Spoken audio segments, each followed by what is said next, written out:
Welcome to SmithWeekly Discussions, an occasional program for our readers and listeners of SmithWeekly Research. Please note this program is a private discussion and everything contained herein is for entertainment and educational purposes only. With that, we hope you're in a comfortable position, along with your favorite beverage, to enjoy the discussion. We remind our audience to examine the show notes attached to each of our shows to better understand how our program functions. Before we get into our discussion, we want to say thanks for questions coming from our audience at SmithWeekly, including Jared W., Paul M., and Jackie A. Walter Coles Jr. is on the show today. Walt is CEO and director of Skeena Resources, a Canadian-focused project developer and explorer advancing the Eskay Creek gold-silver project in northwest British Columbia. The company is listed on the Toronto Stock Exchange under the symbol SKE and also on the US OTC markets under the symbol SKREF. Walt, welcome to the show. Thanks, Andrew. Glad to be on your show. Thanks for having me. Yeah, well, thanks for coming back. And last time we talked, it was Uranium and, of course, Virginia Energy Resources back in 2018. In fact, I think you were the second or third guest on the show at that time. Finally agreed to come back on the show, so thank you. Thanks for having me again. Well, how about the gold equities here? Broad natural resource sector. What's your thoughts on this stage of market and what is next?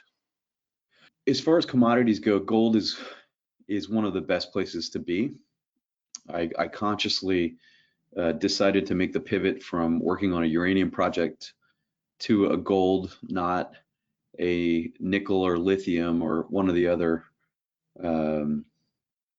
opportunities in the natural resource space, because I felt that the macro case for gold was going to strengthen and would show itself in a much higher gold price, which is probably the most important factor that drives the economics for any natural resource project, is what's going to be the price of the product that you're selling.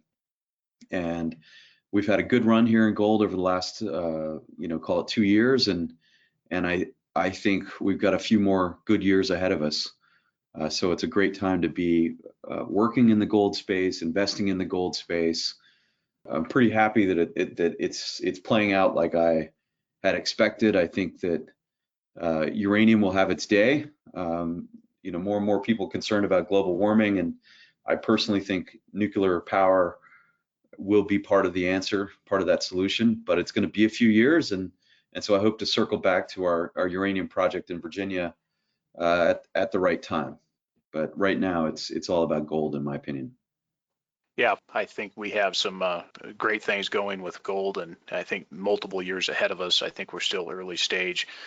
On the uranium side, the fundamentals and things continue to get increasingly better, and COVID has only helped that. So I think uranium, worst case, we've still got a couple of years. We could start seeing some action once we get this election through and we get this COVID resolved. Possibly late 2021, we can start to see some action, but we'll see how that goes. Well, let's get to Skeena, Walt. What brought you to the company, and give us the background on how that came about? What's the saying? Necessity is the mother of invention.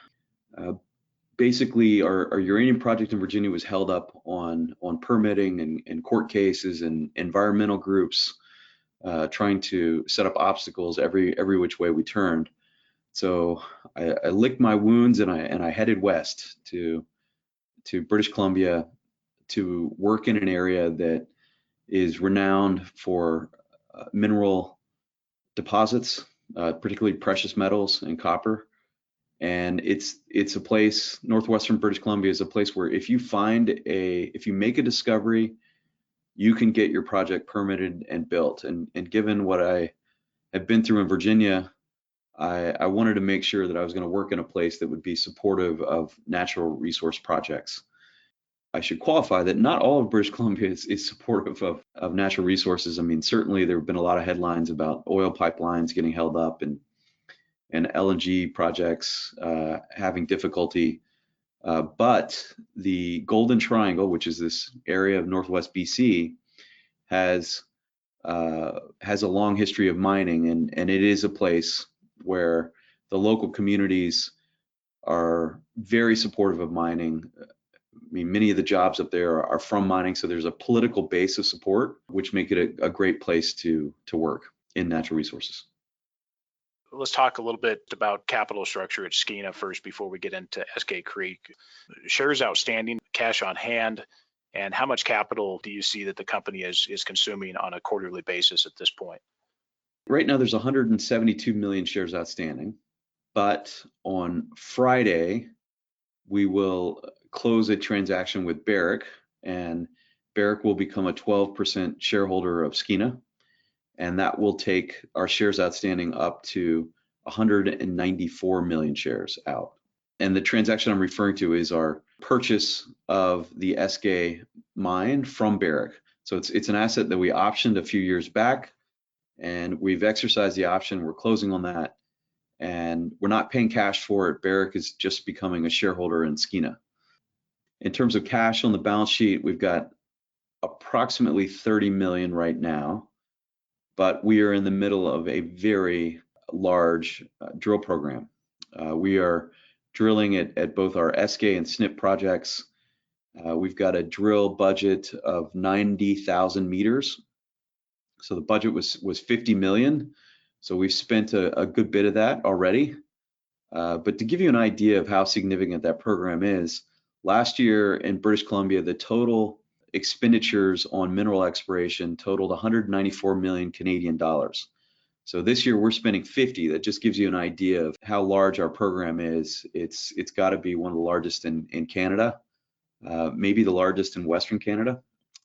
So we're burning through money quickly, but we're funded through the balance of this year, and we'll probably do a financing before the end of the year to fill up the treasury to cover the cost of next year. And next year, the game plan is to take our Eskay project through pre-feasibility and feasibility, with the goal of having the feasibility study done towards the latter half of next year. And then we would be in a position for project financing. We've got a lot going on. There's no two ways about it. Yeah, lots of stuff going on in that front. And if you guys can advance and get the feasibility at the end of 2021, that sounds great as far as acceleration goes. On the management and directors here, Walt, and the major shareholders, you mentioned Barrick is coming in here shortly.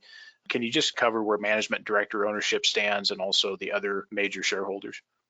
Sure. Let me start with the major shareholders, and I'll go to directors and management. So our largest shareholder is a family office out of Heidelberg, Germany, and they've got sort of three vehicles that they invest through. And if I add all those together, they're around 15%. Second biggest shareholder will be Barrick. Third biggest shareholder is a fund in New York called Luxor Capital. And then after that, we've got a bunch of US mutual funds, Franklin Templeton, ASA Merck, who else? Another fund in New York called Ingalls and Schneider. I suspect that when we do our next financing, we will bring in even more of the bigger funds. I mean, I've been pitching BlackRock and Van Eck, Oppenheimer, and I hope all those guys will come in and become shareholders in Skeena with our next capital raise. In terms of the board and management, through options, we're probably around 12% between options and also current shareholdings that we have. There's a pretty strong incentive for us to make this company successful. You know, I'd add that the stock over the last 12 months is up around 500%. Everyone in the company they've seen their options go up in value such that they're pretty life-changing events already for almost everybody. And our hope is we can drive that stock a lot higher over the next 1 to 2 years. We certainly have the incentive to do so. Well, good on you for that, and certainly the last year or so, substantial move in the stock. Take us back for just a moment. Tell us the story behind Luxor Capital, bringing those folks in, and then also Deutsche Valtan. Talk about those two and how you brought those two folks into the register. Okay, Deutsche Valtan is kind of a funny story. It's run by a fellow named Thomas Zurs, German, and he called me up, I think about 18 months ago, just really almost just like a cold call. And he told me that back in the early 1990s, he visited Eskay Creek. And if I haven't already mentioned it, Eskay is a past producing mine. It was an underground mine that operated from 1994 until 2008. And when it was in operation, it was the highest grade gold silver mine operating in the world. To give you some sense of what the grades were, it produced 3.3 million ounces of gold at 45 grams per ton and 160 million ounces of silver at 22 grams per ton. So on a gold equivalent basis, it was about 2.5 ounces per ton of gold, literally like off the charts. Like no one, like a typical underground gold mine might have a grade of I don't know, like 6 grams would be normal for today. And Eskay, when it was in production, was 75 grams gold equivalent. So incredibly profitable mine. Barrick shut the mine down in the first quarter of 2008 because it was that was the middle of the global financial crisis. And they had in essence mined out all of the super high grade aspects of this mine. We approached Barrick in 2017. The mine had been closed for 9 years. It was on care and maintenance. And it was kind of a headache for Barrick. They have ongoing environmental monitoring requirements. They still had staff they had to pay. So I approached Barrick and said, could we help you with this? Like, give us a chance to look at the mine. If we can find something economic, we'll purchase it from you and we'll take over all the environmental liability. That was attractive to Barrick. And so we were able to sign an option deal with them. And I've had people say to me, if this mine's so great, like why did Barrick give it to you guys? Why did Barrick give it to little Skeena? And the answer is that in its last year of production, I think it produced like 170,000 ounces of gold equivalent. And it had just gotten to the point where it was too small in terms of the size of production, and the grade was declining substantially for an underground mine. Our twist was to look at it as an open pit mine. And through looking at it from that lens, we were able to use a cutoff grade of 1 gram per ton. Barrick, when they were mining it, their minimum cutoff grade was 15 grams. So everything below 15 was waste for Barrick. And the way we looked at it as an open pit, everything above 1 gram was ore. So through that exercise, we were able to identify a resource, basically identify an inventory of gold and silver that's still there, that equates to just over 4 million ounces gold equivalent at an open pit grade of just over 4 grams, 4.2 grams. So it's pretty mind blowing. I mean, it's really hard to find gold, and frankly, probably the easiest place to go find it is go back to old mines that shut down when the price of gold was, $300, $400, $500 an ounce. Today, price of gold's $1,900 an ounce. So that gives you a lot of room to identify gold and silver that maybe wasn't economic, let's say in the 90s, that would be economic today. That's basically what we've done with Eskay Creek. Now that we identified all that gold and silver there, we've exercised the option. We're purchasing Eskay from Barrick. Again, people go, well, why would Barrick let you exercise this option? Like maybe they just come buy you out. Like why, if it's so good, why are you again able to get this? And the answer is that Barrick is the second biggest gold company in the world. They've been quite public that their criteria for a Barrick mine is a minimum of 500,000 ounces a year and a minimum of 5 million ounces of reserves. At Eskay, through our PEA that we published last fall, we've identified a project that would produce 300,000 ounces a year gold equivalent, and it's basically got reserves of 2.7 million ounces. So it's got about a 9-year mine life. And again, that's well below Barrick's criteria. And that's the reason Barrick's content to take stock in Skeena rather than try to, take Skeena over or operate this mine.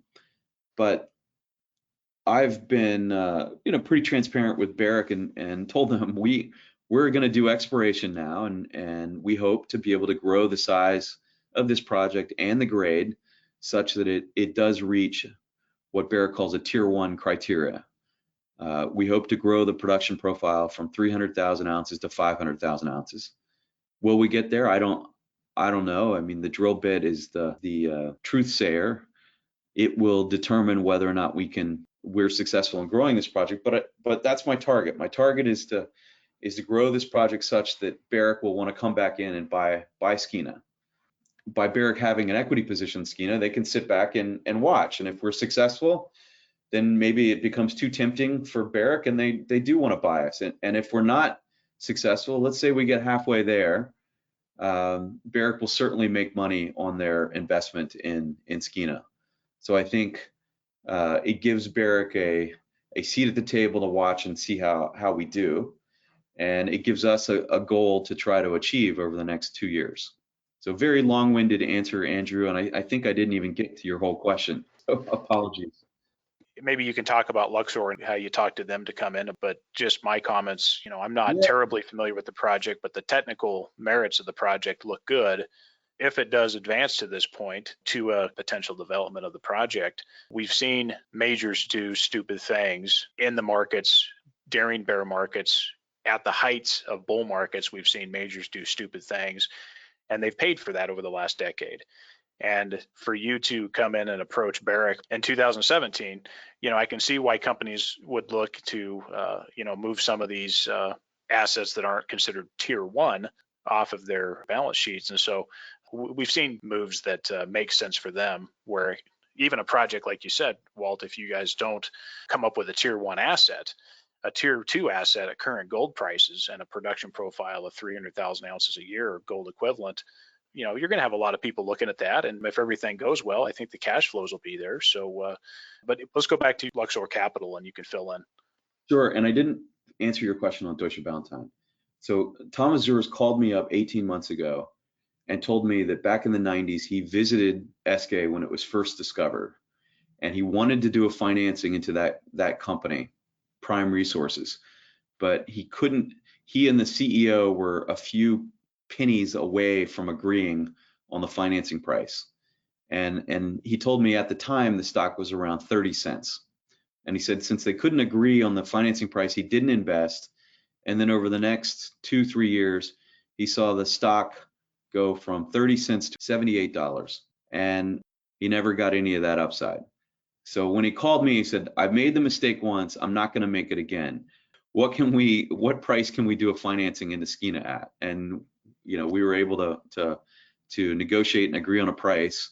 And he's participated in every single financing that we've done since, and has become our largest shareholder, and has benefited from our stock rising from, again, approximately 30 cents up to where we are today, which is around $2.75. He's been an incredibly supportive long-term shareholder. He agrees with us that the stock has much further to go from here. So we feel incredibly lucky to have Deutsche Ballantine as our largest shareholder. Luxor is newer to the shareholder register. I met the portfolio manager of Luxor last fall. He came in on a financing that we did just after we announced our PEA. Came in very small, like a $500,000, and then he bought out Hochschild's entire position in January, which took him. They owned like 6%, which took him up to call it 6.5%, I think at the time. And then in the financing we did in March and April, I just felt we should shore up our balance sheet. Who knew what was going to happen with COVID and financial markets? So we did a pretty quick financing there, raised 33 million, and Luxor came in for about a third of it, a little over a third, and that's taken them up to their current shareholding position where they own 10.8% of the company. Great shareholders, again, very knowledgeable on gold, though let me add that Luxor is a generalist investor, as is Deutsche Ballantine. I think they're both groups who have a view that, given the macro picture, gold's likely to grind higher over the next couple of years, and a growth company like Skeena is a way to get a levered exposure to the rising price of gold. Yeah, and we've seen Luxor come in selectively into the natural resource sector. I've certainly seen their name pop up in a couple areas, but they're not too frequent in the sector. So to get them and to get their capital, I think, is a good testament to what you're working on there, Walt. Let's go to key people at the company here. Anyone that you'd like to highlight? I guess I'd highlight two of our newer people in the management team. On the operating side, we got Shane Williams, who's our Chief Operating Officer. Shane's an engineer. He's got a lot of experience building open pit mines in the far north. He did that for Rio Tinto, for iron ore mines in Labrador, Newfoundland, and also northern Sweden.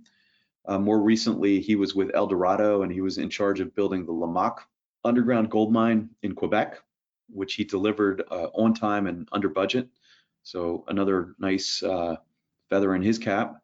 When he finished building Lamaque, he was looking to his next project to build, and we were able to recruit him over to Skeena to lead the operating team on Eskay.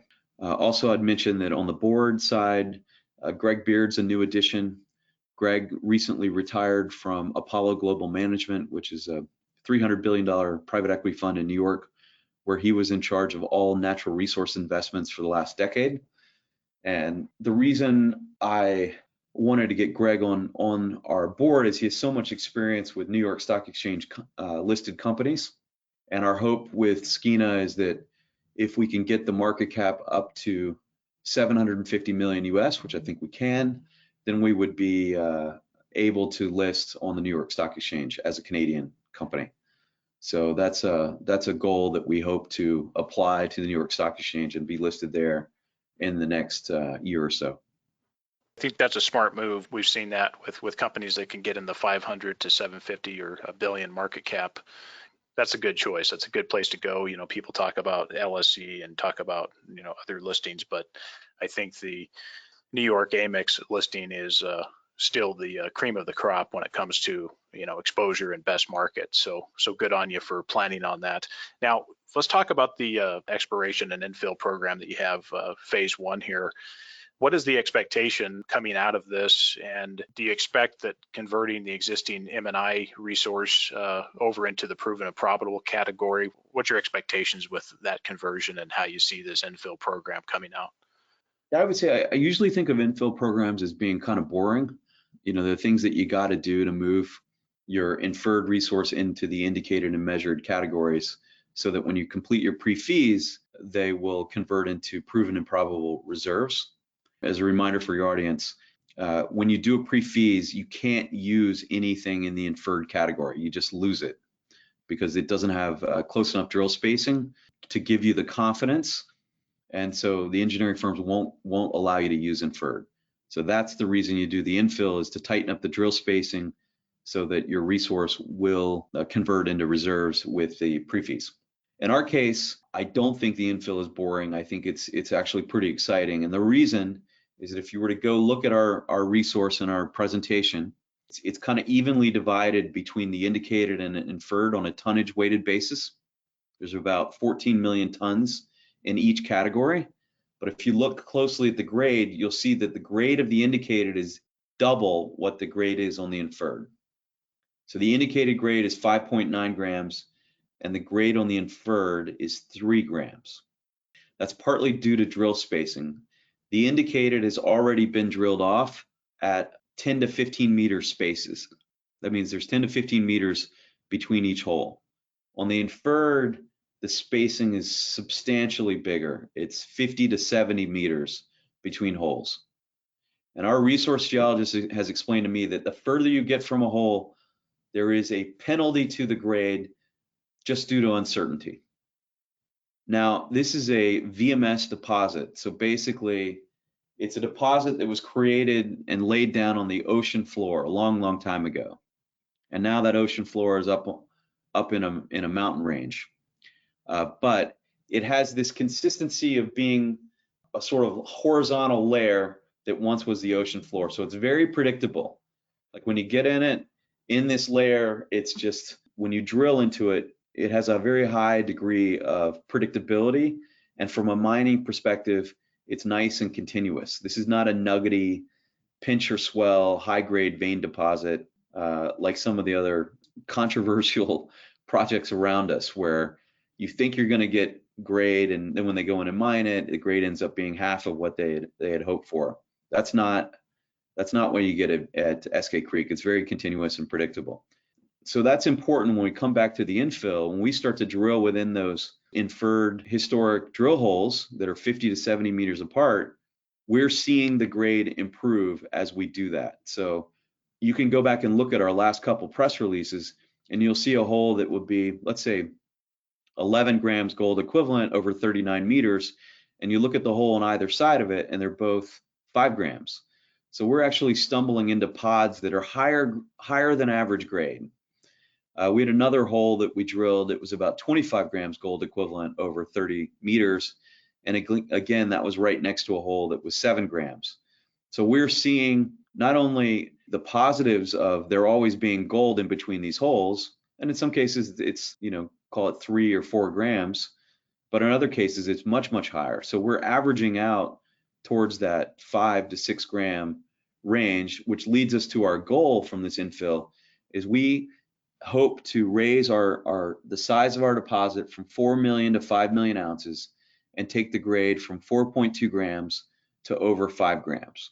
Keep in mind the additional, gram of grade, if we achieve that, there's no extra operating cost on that. Like when you're mining material, if instead of mining 4 gram material, you're mining 5 gram material, that extra gram drops basically to the bottom line in profit. So it has an outsized impact on the overall project economics when we go from a PEA to a pre-feas if we're able to increase the grade by gram. It's good stuff, and it sounds like it's going to work out pretty well, and your guys' I think target expectations likely be met without any issue. Talk about just for a moment the feasibility study that's expected by the end of 2021, Walt. If you guys stay on that path to keep that going, when would you expect a construction decision being made? Would that be sometime in early 2022, or what's the status on that? I find it kind of comical the way, everyone in this industry says a construction decision. Look, you can pull up our PEA and you can see what the IRR numbers are and the NPV and go, the construction decision's already been made. Like if you use $1,700 gold and apply that to the project that we defined in the PEA, the after-tax IRR is 77%. The after-tax NPV is 1.2 billion.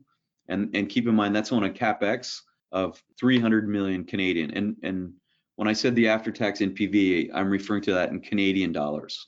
So, general rule of thumb is a mine is a good mine if your IRR, after-tax IRR is above 30%, if your payback period is better than 3 years on your initial CapEx, and your capital efficiency ratio, meaning in this case, your CapEx divided into your after-tax NPV, if it's better than 1.5, and you check those other 2 boxes, payback time period and IRR, then your mine will be built.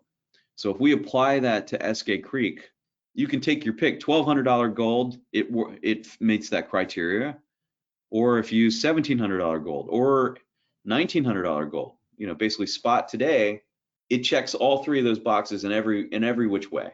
So, a project that will pay back the entire CapEx in less than 1 year, that has an IRR, an after-tax IRR that's north of 75%, these aren't numbers that people are used to seeing in the mining industry. So Eskay is one of the best, most profitable projects in the world. And the other amazing thing about it is it's not a small project. It will produce over 300,000 ounces of gold a year. I think I had a research analyst tell me there are 6 companies in the world that have a single asset that would produce over 300,000 ounces a year that haven't already been taken over by major mining companies. So we're in that rarefied little group, and I'd add that this is not a project in Malawi or Indonesia or some other country that has a coup d'etat every 5 years.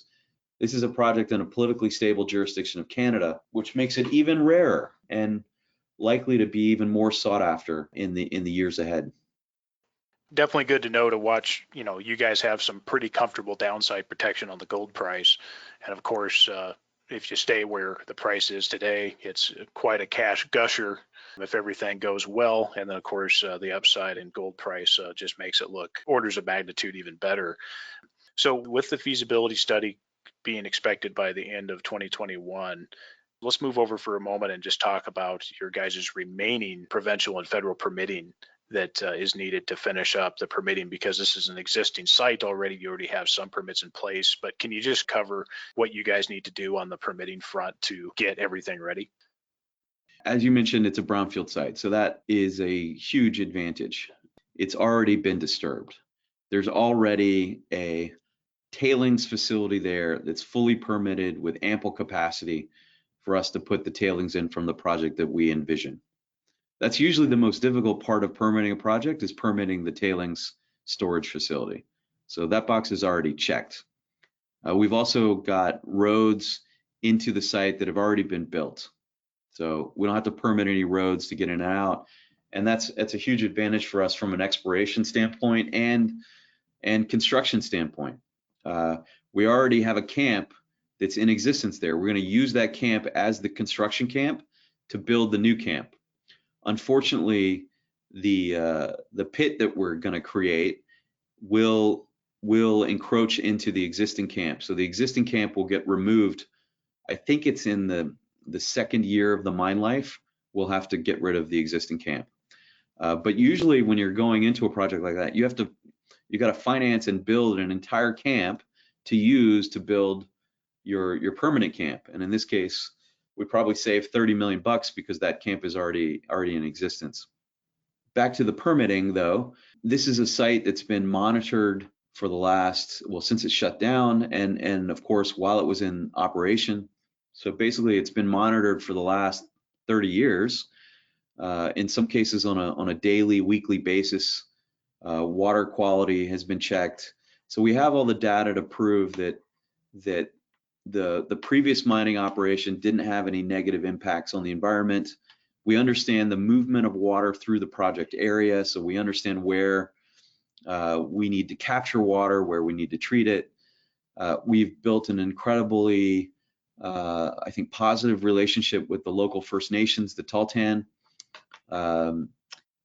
We've traveled the world with their senior leadership to promote investments in mining in British Columbia, specifically the Golden Triangle.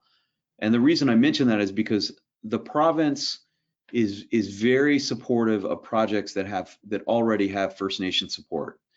And so I think, given the time of COVID, the budget deficits that governments are running, and British Columbia is no different, there is an urgency on the part of the government to get projects that have First Nation support into production as quickly as possible, because the project we defined in the PEA will generate $972 million of tax payments over a 9-year mine life, of which the province will get 2/3. So I think there's a lot of political pressure to help get us through the permitting process quickly. We have the benefit of it being a brownfield site, so we have the evidence to support that this is a project that's not going to have any negative impact on the environment. And so I think those combination of factors will help us get through the permitting process, which we're kicking off in the fourth quarter of this year, and hopefully we're through it in 24 months. And what do you see there as kind of the biggest challenge, Walt, as far as, over that 2-year period? What do you see as the main key permit that potentially has the most challenge?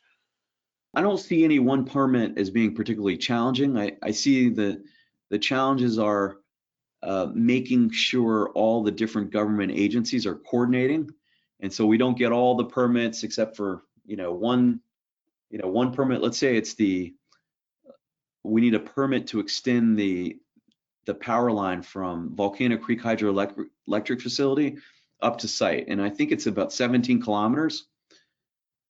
So if we don't get, I'm just using this as an example, if we don't get the power line up there, we can't put the mill in operation.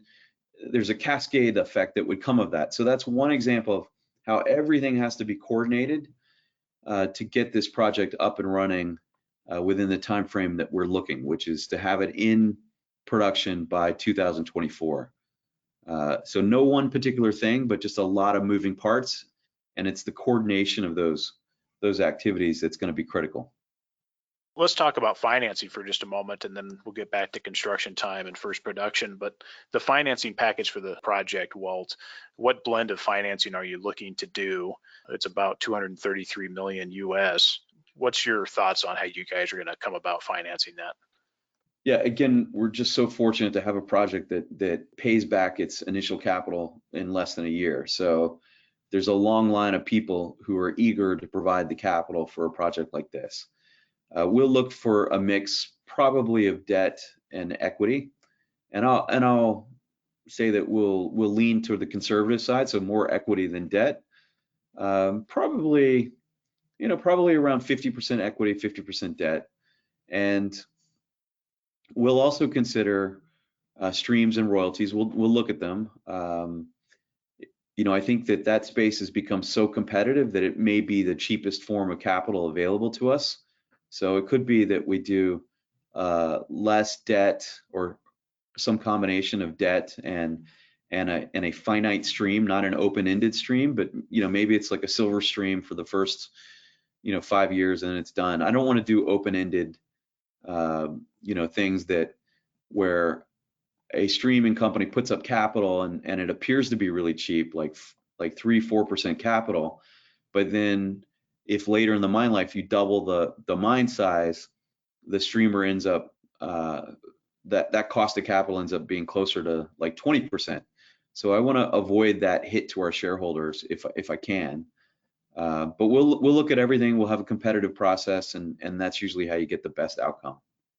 Yeah, understood. And certainly there is a lot of growing competition in the royalty space. We're seeing a lot of companies pop into the sector that was either private or is brand new. So there's a lot of competition on that side of things. What do you think on the debt side, given, it is pretty low CapEx, let's be honest. What do you think on cost of capital on the debt side? Do you think you might be somewhere around the 5-6% area? What's your thoughts on that? I don't really know where the market is right now, but I think it's probably higher. My guess is it's probably like 7%, 7 or 8. But the best way to find out is when you tell the debt providers we're going to have an auction, and we'd like a proposal from you, and then you sift through all the proposals and figure out which one is the best terms for the company. And I suspect every single major debt provider in the mining space will be eager to provide a bid on this project. And with the financing package, Walt, how do you see that sliding in with the permitting process? If you guys have the feasibility study out in 2021, do you see that the financing package gets done in 2022, or how does that kind of slot in with the permitting? No, we're actually looking to do the financing right after the feasibility study, so late next year. But we may stage it. I could see that being a likely outcome. We stage it such that as we get the permits for various aspects of the mine and we can build them, or where we already have permits in place and we have a need for capital right away, we would align the financing to meet those milestones. So it could be a financing package where the debt component comes in stages. So as we get a particular permit, then the funds are released to build a particular aspect of the mine. And that's part of our strategy. We're looking at a 2-year construction period that cover basically 2022 and 2023. And our idea is this is a staged build out. Like typically you could see a mine like this built faster. Our idea is space it out and build it, as we have the permits or receive the permits, we'll build various stages of the mine. You mentioned exploration work there at Eskay. Can you just kind of talk about the potential upside for expansion? I know that one of the goals you guys want to do is definitely get that mine life up. You're already doing some of that. Do you see that exploration work will be continuing year after year here, even through construction? Walt, how do you see the exploration sliding into that? And what do you see on potential upside expansion? I see 3 things ahead that are relatively straightforward and likely to bear fruit. The first is the improvement in grade with the infill drilling. So I fully expect our exploration team to succeed in raising that grade from 4 to 5 grams. And theoretically, that 25% boost in grade would add 25% to the production profile. So that I see that taking us from 300 to 375,000 ounces. Then over at SNP, we're exploring there. We've got a drill rig arriving in 2 weeks to start drilling, and we're hopeful that we can expand the resource at SNP, which is currently 650,000 ounces at 13.5 grams. I hope we can grow that to 1 million ounces, and theoretically, we could mine over at SNP and truck the ore. It's about 45 kilometers to a central processing mill at Eskay. So maybe there's a possibility to add like 50,000 ounces a year from SNP. We need to do more exploration, and we'll target to do hopefully a PEA in the first half of next year on SNP. And so that's a way to grow the production profile again. You know, maybe that gets us from 375 to 425. We're also drilling into the deeper sections underneath the pit at Eskay right now, and we're hitting some good grade. It's early days, but I hope that we can identify enough of a resource to have a stage 2 underground component, or maybe it's a parallel with the open pit. We're mining at the open pit at the same time mining down below it. So that's a way to further enhance the production profile, or it could be to extend the mine life. We'll just have to see which way that ends up impacting the project. But certainly, I believe there will be enough of a resource to justify an underground mine at Eskay, and maybe we can get a PEA out on that in the latter part of next year. So those are all, I think, kind of low-hanging fruit opportunities. Possibly the more interesting but higher risk opportunity is just further exploration in and around the property. So right now we're drilling on an area that's 2 kilometers south of the Eskay pit. It's an area called the Tom Mckay Zone, and there's an adit there from the 1930s. It's called the Tom Mckay adit, named after Tom Mckay, who was the original prospector who put this property on the map. He was mining a very high grade, I don't know if you want to call it a seam. I don't really know what it was, but I'm told they were mining basically visible gold. So we're putting a bunch of holes all around that, and our hope is that we can identify another open pittable section, down there. So that's one example of an area on the property that may allow us to, again, either extend the mine life or increase the production profile. And we probably have 10 other targets that are just like that around the property that we'll drill out over the next 10 months. And any one of them could be a huge surprise, a positive surprise for the company. Pretty interesting setup. With the SNP part of it being 45 kilometers away from Eskay, the road out to SNP, Walt, that's already in place, so it would just be a fairly simple setup to incorporate. Is that right? No, it's not. There's a 17-kilometer gap to build the road from Eskay out to SNP, and it's down a flat river valley, sort of a flat bottom where we'd build that road, thankfully. And that means the cost of building that road is much more manageable. It's in the order of about 10 million Canadian to connect that road. Thankfully, the permits are all in to allow that road to proceed with construction. But before we would build the road, I just want to make sure that SNP is going to be economic, and we need to do the PEA on that first. Right. Yeah, that's something certainly that could happen later down the road after you already have potential cash flows coming in from Eskay. Let's talk about kind of the end strategy for Skeena, Walt. Do you see taking this deposit all the way into production, or do you see that there will be a suitor coming along prior to that? What's the desired outcome for the company? So there's nothing that I would love more than to build this asset. We've got the team coming together underneath Shane to be able to do that. For instance, Shane hired a fellow named Bill McKinsey, and Bill was in charge of building the original Eskay mine back in the 1990s. So he's got a whole collection of guys underneath him. who are very experienced. So I see us as being fully capable of building the Eskay version 2. Having said that, if someone is going to make us an offer that our shareholders can't refuse, we would love to see those proposals. There are certainly companies asking to look in our data room.